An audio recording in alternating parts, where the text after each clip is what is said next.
Now the United States will decide who we buy oil from. Yes. The United States will come to us and say, you cannot buy oil from so and so and so and so and so and so. Russia, Iran, whoever they want. They will decide. Our Prime Minister will not decide. Please understand, and they will monitor. They will keep a watch, meaning they will look, and if India buys oil from anyone they do not want, they will punish us. And they will take our tariffs right back to 50%. नमस्कार दोस्तों जो शुरुआत में आपने राहुल गांधी की 30 second की clip देखी है वो 11 फरवरी 2026 की क्लिप थी, जब राहुल गांधी लोकसभा में बात कर रहे थे। एक बार फिर से ऐसा लगता है कि राहुल गांधी की ओर से जो भविष्यवाणी की गई थी वो सच साबित हुई है। और ये बात राहुल गांधी ने पहले ही किया था कि जिस कदम पर भारत चल रहा है, जिस तरह का नरेंद्र मोदी का नेतृत्व है, वो दिन दूर नहीं है कि जब अमेरिका की ओर से फैसला लिया जाएगा हम क्या करेंगे, हम किससे तेल लेंगे, हम क्या कर सकते हैं, क्या नहीं कर सकते हैं। और अब शुक्रवार सुबह जिस तरह से यूएस ट्रेजरी सेक्रेटरी जो है स्कॉट बेसेंट, उनकी ओर से ट्वीट किया गया है, उससे यही पता चलता है कि अब भारत के फैसले भारत की सरकार की ओर से नहीं लिया जा रहा है, ये फैसले अमेरिका की ओर से लिया जा रहा है। क्योंकि जिस तरह से ट्रेजरी डिपार्टमेंट की इस ट्वीट में लिखा गया है कि treasury department is issuing a temporary 30-day waiver to allow Indian refiners to purchase Russian oil, ये बताता है कि कैसे ट्रेजरी डिपार्टमेंट की ओर से ये फैसला लिया गया है, अमेरिका के ट्रेजरी डिपार्टमेंट की ओर से फैसला लिया गया है। क्योंकि ईरान में युद्ध चल रहा है तो भारत को अमेरिकी अधिकारियों की ओर से 30 दिन तक रशिया से तेल लेने की अनुमति दी जा रही है। ये कौन सा फैसला है जो भारत के लिए भारत की सरकार नहीं बल्कि विदेशी सरकार की ओर से किया जाता है? 1947 में भारत को आज़ादी मिलने से पहले अंग्रेज फैसला करते थे कि भारत में क्या होगा, क्या नहीं होगा, किस तरह से फैसला लिया जाएगा, भारत किससे क्या खरीद सकता है, क्या नहीं खरीद सकता है। लेकिन तब ये जो फैसला अंग्रेज की सरकार की ओर से किया जा सकता था या उनकी ओर से किया जाता था, हमें पता था कि इसका जो फ़ायदा है वो भारत के लिए नहीं, अंग्रेज़ी जो हुकूमत है उसके लिए की जा रही है। और अब ऐसा लगता है कि 2014 के बाद से भारत एक बार फिर से अपनी जो स्वतंत्रता है उसे हम खो रहे हैं। क्योंकि अब जो फैसला है वो अमेरिका की ओर से किया जा रहा है, एक बार फिर से भारत के फ़ायदे के लिए नहीं, अमेरिका के फ़ायदे के लिए। अमेरिका कैसे ताकतवर रहे, इसलिए अब भारत के लिए भी उनकी ओर से फैसला किया जा रहा है। एक समय था जब यही भारतीय जनता पार्टी मनमोहन सिंह को मौन मोहन कहती थी। ये कहते थे कि मनमोहन सिंह ज़्यादा बात नहीं करते हैं, लेकिन सच्चाई ये है कि मनमोहन सिंह बहुत ताकतवर थे। अगर वाकई कोई मौन है तो मौन मोहन नहीं, मौन मोदी है। और आज के इस वीडियो में हम इसी पर बात करेंगे, क्योंकि दुनिया भर में जितनी चीज़ें हो रही हैं उस पर भारत तभी बात करता है जब उसे इजराइल या अमेरिका की ओर से एक तरीके से परमिशन मिलती है कि आप बात कर सकें। यह है मौन मोदी की कहानी।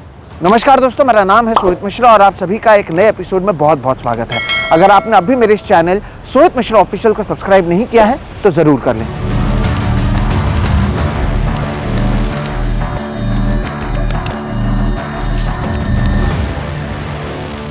दोस्तों, ऐसा लगता है कि अब नरेंद्र मोदी की सरकार के पास ना ही कोई आवाज़ बची है, ना ही कोई वॉइस बची है और ना ही कोई रीढ़ की हड्डी, कोई स्पाइन भी नहीं बची हुई है। क्योंकि जो इतिहास हमारा था, जिस देश के साथ हमारे अच्छे रिश्ते थे, उसके साथ हम कैसे बात करेंगे, क्या नहीं करेंगे, इनके फैसले हम अमेरिका और इजराइल के तौर पर उनके आधार पर करते हैं। और ये दर्शाता है कि किस तरह से हम हमारी आज़ादी को ख़त्म करते हुए नज़र आ रहे हैं। आप सोचिए कि अगर अमेरिका की ओर से ये कहा जाता है कि 30 दिन के लिए हम इशू कर रहे हैं, हमने ये फैसला लिया है कि भारत 30 दिन तक रशिया से तेल ले सके, ये क्या दर्शाता है?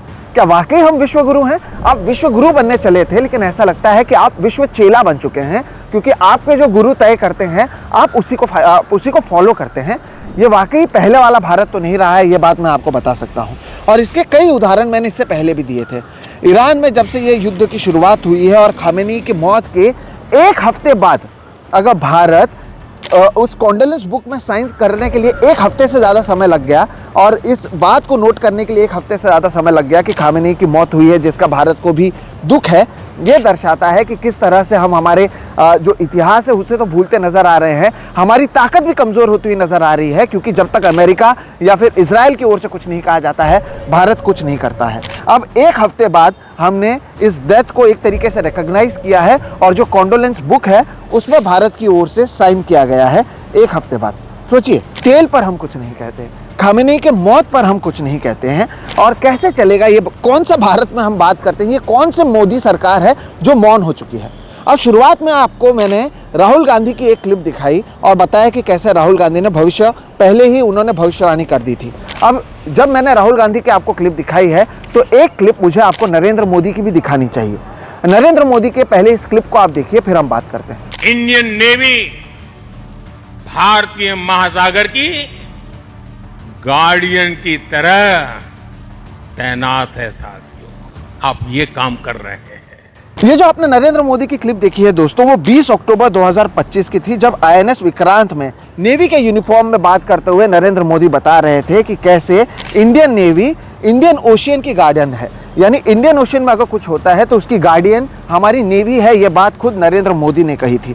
लेकिन इसके 5 महीने बाद ही, जब नरेंद्र मोदी ने वो नेवी वाले कपड़े पहनकर ये सारी बातें कही थी, उसके 5 महीने बाद इरानियन वॉरशिप आइरिस देना को जब इंडियन ओशियन में यूएस की सबमरीन की ओर से अटैक किया गया, तब कहाँ गई थी ये गार्डियन इंडियन नेवी? तब भी क्यों हम हमारी बातों को नहीं कर पाए थे? इरानियन वॉरशिप जो ये जिस पर हमला किया गया, वो हर किसी को पता है कि वो भारत के ही न्योते पर यहाँ पर आई हुई थी।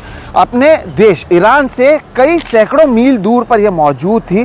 भारत की वो एक तरीके से मेहमान थी, लेकिन इसके बावजूद जब यहाँ पर हमला किया जाता है, हम एक दिन से ज़्यादा समय लेते हैं केवल रिस्पॉन्ड करने के लिए। तब तक इस शिप पर मौजूद 80 से ज़्यादा लोगों की मौत हो जाती है, लेकिन भारत की जो सरकार है उनकी ओर से चुप्पी बरकरार रहती है। ये कौन से मौन पर ये चले गए हैं, मुझे समझ में नहीं आता है। आप क्यों मुंह उठाकर नहीं कह सकते हैं कि ये जो हुआ है वो गलत है? हम गार्डियन है, इंडियन नेवी जो है इंडियन ओशियन की गार्डियन है, और क्योंकि यहाँ पर कुछ नहीं हो रहा है और वहीं पर आपने ईरानियन के इस वॉरशिप पर हमला कर दिया है, तो ये गलत है। ये बात कहने की रीढ़ की हड्डी क्यों हमारे देश के प्रधानमंत्री खो चुके हैं, ये बात हर किसी को सोचने की ज़रूरत है। ना तेल पर कहेंगे, ना खामेनेई की मौत पर कहेंगे। चलिए, इसे लेकर लोग कह सकते हैं कि अंतर्राष्ट्रीय मुद्दे हैं, आप नहीं समझ पा रहे हैं, मान लिया ये बात। लेकिन आपके इंडियन ओशियन, जिसके बारे में खुद प्रधानमंत्री खुद कहते हैं कि हम गार्डियन हैं, अगर वहाँ पर हमला किया जाता है और जो जानकारी मिली है आपको बिना बताए ये हमला किया जाता है, जिसके बावजूद अगर आप चुप रहते हैं, तो ये दर्शाता है कि आप विश्वगुरु तो नहीं हैं, आपके पास कोई ताकत नहीं है, आप इजराइल और अमेरिका के पिट्ठू बनकर रह चुके हैं। क्योंकि अगर श्रीलंका की बात करें तो श्रीलंका ने ना केवल उस समय रेस्क्यू किया, अब तक 87 लोगों की मौत की बात आ रही है। एक और जो ईरानियन शिप है उसे लेकर भी श्रीलंका की ओर से कई सारी तैयारी की जा रही है, और हम कहते हैं कि हम गार्डियन हैं। सोचिए, क्या समय था, एक ज़माना था जब इंदिरा गांधी ने इस दुनिया में बांग्लादेश नाम के एक नए कंट्री को लाया, नक्शे पर लाया। इतनी ताकतवर भारत थी। श्रीलंका के एलटीटी के मुद्दे पर भारत की ओर से फैसला लिया जाता था कि वहाँ पर क्या हो रहा है, वहाँ पर आतंक को रोकने के लिए क्या किया जाए। और अब 2026 में एक समय यह आ चुका है कि अमेरिका की ओर से बताया जाता है हम किससे तेल लें, किससे नहीं लें। अमेरिका की वजह से हम ईरान और भारत के जो पुराने रिश्ते थे उसे भूल जाते हैं, खामेनेई पर चुप रहते हैं। अमेरिका की वजह से हमारे इंडियन ओशियन में ईरान के एक वॉरशिप पर हमला होता है और हम चुप रहते हैं, जबकि श्रीलंकन नेवी की ओर से रेस्क्यू का पूरा एफर्ट किया जाता है। यहाँ पर सच कहें तो केवल ईरान की जो वॉरशिप है वो समुद्र के अंदर नहीं डूबी गई है, उसके साथ ही साथ भारत की जो छवि थी दुनिया भर में वो भी समुद्र में डूब चुकी है। क्योंकि एक तरीके से दुनिया को अब पता चल चुका है कि भारत बड़ी बड़ी बातें ज़रूर करता है, लेकिन ऐन मौके पर जब उसे वाकई कठोर शब्द में इसकी निंदा करनी चाहिए थी, तब हम मौन रहते हैं। दोस्तों, पवन खेड़ा की ओर से एक बयान आया है, कांग्रेस की ओर से बयान आया है कि क्यों भारत चुप्पी साधे रहता है। उस बयान को आप देखिए। ये पूरा इंडियन ओशन के हम पहरेदार अपने आप को मानते थे और थे, इसमें कोई शक की बात नहीं। मैं उदाहरण देता हूं। मैं उदाहरण ये दे रहा हूं कि 2018 में एक यॉट थी, गोवा के आगे इंटरनेशनल वाटर्स में थी। दुबई की प्रिंसेस लतीफा को हमने उस यॉट को पकड़ के उनको गिरफ्तार किया था, इंटरनेशनल वाटर्स में किया था। तो तब तो हम इंडियन ओशन के पहरेदार थे।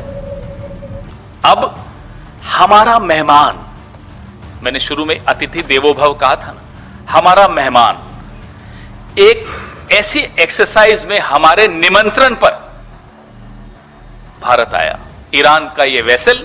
और जब इस तरह के आयोजन होते हैं तो कोई भी मेहमान देश की जो शिप्स होती हैं उसमें हथियार लाना अलाउड नहीं होता, ये सेरेमोनियल होते हैं। तो आपने किसी को बुलाया अपने घर, कहा निहत्थे होकर आना। उसके बाद कल हमारे देश की सीमा पर, श्रीलंका के और भारत के बीच में, ईरान का यह जहाज अमेरिका ने ध्वस्त कर दिया, नष्ट कर दिया, उस पर हमला बोल दिया, कई जानें चली गई। हमारा मेहमान था, हमारी इंडियन ओशन में था, जिसके बारे में प्रधानमंत्री जी देखिए क्या क्या ट्वीट करते थे। ये ट्वीट उन्हीं का है, इंडियन नेवी भारतीय महासागर की गार्जियन की तरह तैनात है, गार्जियन है। प्रिंसेस लतीफा के लिए तो गार्जियन थे भाई, उस वक्त तो हम इंडियन ओशन के गार्जियन थे। अपने मेजबान की एक परंपरा होती है, हम मेजबान थे, अपने मेहमान की हम रक्षा नहीं कर पाए। और एक और महत्वपूर्ण तथ्य इसमें हम लोगों से छिपा रह गया, सोशल मीडिया पे आपने देखा होगा, अमेरिका ने इस आयोजन में आने से अंतिम क्षण में अपने जहाज नहीं भेजे, अपने अफसर जरूर आए। मेहमान निहत्था होकर आया, एक बड़ा देश अंतिम क्षण पे कहता है साहब मैं जहाज नहीं भेज रहा, मैं अपने अफसर भेज रहा हूं। अफसर आए और हमारे मेहमान को खत्म कर दिया। ये हमारा प्रभाव है, ये हमारी हैसियत है, ये हमारी औकात है। गैंग्स ऑफ एप्स्टीन, याद रखिएगा ये 3 शब्द, ये भूलिएगा मत। दुनिया भर में ये स्ट्रैटेजिक एम्बैरेसमेंट है भारत के लिए, जो कुछ लगातार होता हुआ नजर आ रहा है। और ऐसा लगता है कि अमेरिका को कोई फर्क नहीं पड़ता है कि भारत की छवि कैसे हो रही है, जब तक कि वो मजबूत दिखते हैं उन्हें कोई फर्क नहीं पड़ता। लेकिन यहां पर हम बात कर रहे हैं मोदी के मौन पर। वो क्यों मौन है? हर चीज को लेकर उनकी मौन व्रत रहते हैं। आप कहेंगे कि अरे ये इंटरनेशनल इश्यूज हैं, आपको समझ में नहीं आता है, आप कुछ भी कह रहे हैं, चलिए ये बात भी मान लेता हूं। लेकिन नरेंद्र मोदी केवल इंटरनेशनल इश्यूज पर मौन नहीं रहते हैं, भारतीय इश्यूज पर भी मौन रहते हैं। क्या कैरावान का फरवरी का आपको इशू याद नहीं है, जहां पर उन्होंने मनोज नरावणे की उस किताब का जिक्र किया, जिसमें उन्होंने, और राहुल गांधी ने इस मुद्दे को लोकसभा में भी उठाया, जहां पर उन्होंने बताया कि कैसे चीन की सेना की ओर से हमला किया जा रहा था, लेकिन भारत के जो नेता थे उनकी ओर से कुछ नहीं कहा जा रहा था, और बाद में उनकी ओर से कहा गया जो उचित समझो वो करो। ये बातें भी सामने आने के बाद जब ऐसा लगा था कि राहुल गांधी इतने आक्रामक हुए हैं और नरेंद्र मोदी इसका जवाब लोकसभा में देंगे, तब क्या हुआ? नरेंद्र मोदी ऐन मौके पर उन्होंने लोकसभा में बातचीत नहीं की और कहा, क्योंकि उन्हें डर था, उन्हें खतरा था कि कहीं महिला सांसद उन पर हमला ना कर दें, इसके वजह से एक बार फिर से उन्होंने चुप्पी साध ली। फिर वो राज्यसभा में उन्होंने बातचीत की। राज्यसभा के भाषण को भी अगर आप नरेंद्र मोदी के देखें, तब वहां पर वो पाकिस्तान का जिक्र बार बार करते हैं, कहते हैं कि विपक्ष की ओर से उनकी कब्र खोदने की बात की जा रही थी, ऐसी बातें वो बार बार करते हैं। चाइना का जिक्र नरेंद्र मोदी की जुबान पर नहीं आता है। कैरावान के इस इशू पर कुछ नहीं कहते हैं, मनोज नरावणे के इशू पर कुछ नहीं कहते हैं। ये चुप्पी, ये मौन व्रत नरेंद्र मोदी कब तक रखेंगे समझ में नहीं आता है। ऐसे ही नहीं, ये वही नरेंद्र मोदी हैं जो क्रेडिट लेते हैं कि यूक्रेन और रशिया के बीच में पापा ने वॉर रुकवा दी थी। ये बातें वो बार बार कहते हैं, लेकिन डोनाल्ड ट्रंप की ओर से न जाने, अब तो मैंने गिनती छोड़ दी है कितनी बार उनकी ओर से कहा गया कि भारत और पाकिस्तान के बीच में डोनाल्ड ट्रंप ने वॉर को रुकवाया था। तब भी ट्रंप के नाम को लेकर इसे गलत नरेंद्र मोदी की ओर से नहीं कहा गया है, फिर से चुप्पी साधी है। ये कौन सी छवि भारत की हम बना रहे हैं? आप धुरंधर जैसे फिल्मों में भले ही बता सकते हैं कि हम विश्व गुरु बन चुके हैं, सच्चाई यही है कि हम विश्व चेला बन चुके हैं। हमारे जो नेता हैं वो मौन रहते हैं, क्योंकि उन्हें ऐसा लगता है कि कहीं कुछ कह दें तो उनके कई जो पुराने किस्से हैं वो कहीं बाहर ना आ जाएं, उनके जो दोस्त हैं जो दूसरे देश में फंसे हुए हैं उनको कहीं परेशानी ना हो, और इस सब के चलते नरेंद्र मोदी मौन मोदी बन चुके हैं। ये वीडियो उन लोगों के लिए है जिन्हें लगता है कि 2014 के बाद भारत की छवि बदली है, भारत आगे बढ़ा है, भारत ताकतवर हुआ है। सच्चाई यह है दोस्तों कि आप फिल्मों के जरिए प्रोपोगेंडा फैला सकते हैं, आप न्यूज़ के जरिए प्रोपोगेंडा फैला सकते हैं, लेकिन जब दुनिया भर में युद्ध चल रहा है, दुनिया भर में लोग देख रहे हैं कि कैसे अपने अपने देश के हितों को बचा सकें, तब भारत अपने देश के हितों को छोड़ते हुए इजराइल और अमेरिका के हितों की रक्षा कर रहा है। और ये दर्शाता है कि हम कितने मजबूर हो चुके हैं और हमारे जो नेता हैं वो अपने देश की छवि को आगे नहीं ले जाते हुए दूसरे देश के लिए काम करते हुए नजर आ रहे हैं। यही दिखाता है कि हमारे देश का नेतृत्व कितना कमजोर है। ऐसे में अगली बार अगर कोई मनमोहन सिंह को मौन कहे तो ये वीडियो उनको जरूर दिखाइएगा और बताइएगा कि वाकई में मौन कौन है। मौन नरेंद्र मोदी हैं, जिनके लिए फैसला दूसरे देश लेते हैं और हम चले हैं अपने आप को विश्वगुरु बताने के लिए। यही है इनके करनी और कथनी में फर्क। और इस वीडियो के जरिए इसी बात को मैं आपके सामने लाने की कोशिश कर रहा हूं। एक हफ्ते में इतने उदाहरण मिले हैं। सोचिए, आप सोचिए कि किस लेवल पर हमारे देश की राजनीति गई है, हमारे इंटरनेशनल रिलेशंस की धज्जियां उड़ गई है, लेकिन इस पर हम कोई बातचीत नहीं कर रहे हैं। इसलिए इस वीडियो के जरिए इन तमाम मुद्दों को मैंने आपके सामने लाने की कोशिश की है। मैं उम्मीद करता हूं कि इस वीडियो के जरिए आपको समझ में आएगा कि भारत अपनी छवि के साथ साथ अपनी ताकत को लगातार कमजोर करता जा रहा है, क्योंकि कुछ नेताओं को, कुछ उद्योगपतियों को नुकसान हो सकता है, तो ये अपने आप को बचाने के लिए भारत को नुकसान पहुंचा रहे हैं। ये बात आप याद रखिएगा। फिलहाल इस वीडियो में इतना ही दर्शकों। मैं उम्मीद करता हूं कि जो जानकारियां मैंने आपको दी है उससे आपको समझ में आ गया होगा कि दिन ब दिन हम अपनी ही छवि को कमजोर करते हुए नजर आ रहे हैं। नेता ये बात आपको नहीं बताएंगे, मीडिया ये बात आपको नहीं बताएगी, लेकिन ये जरूरी बात है और ये भारत के लिए शर्मनाक बात है। इसलिए इस वीडियो के जरिए इन तमाम चीज़ों को मैंने आपके सामने रखने की कोशिश की है। मैं उम्मीद करता हूं कि आपको सभी बातें समझ में आ गई होंगी। मेरा नाम है सोहित मिश्रा, आप देख रहे हैं सोहित मिश्रा ऑफिशियल। वीडियो पसंद आया तो इसे लाइक करें, ज़्यादा से ज़्यादा लोगों तक साझा करें, और अगर अब भी आपने मेरे इस चैनल को सब्सक्राइब नहीं किया है तो वो भी कर लें। आगे भी हम ऐसे वीडियोज़ करते आएंगे। फिलहाल आप दीजिए इजाज़त। नमस्कार।